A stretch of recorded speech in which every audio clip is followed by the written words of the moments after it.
Raffi Ahmad ke Lebak Bulus.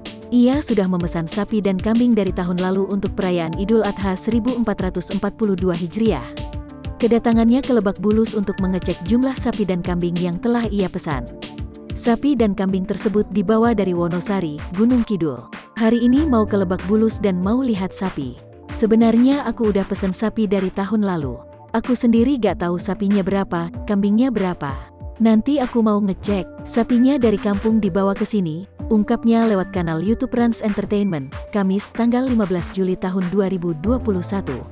Setibanya di sana, Raffi langsung menanyakan keberadaan dari sapi dan kambing miliknya.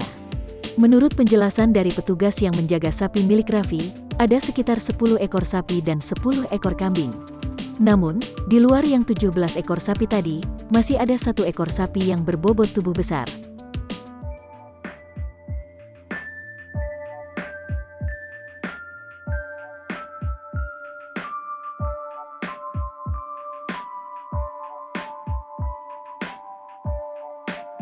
Tidak tanggung-tanggung, beratnya mencapai 1,3 ton. Namun sapi tersebut belum datang. Baru tiba setelah 3 hari sebelum Lebaran. Yang 2 spesial buat AA belum datang. Ini sapi semua dari Wonosari Gunung Kidul, tutur penjual sapi bernama Elsa. Semua sapi Raffi nantinya akan diberikan kepada orang-orang sekitar. Sapi 10, kambingnya 10.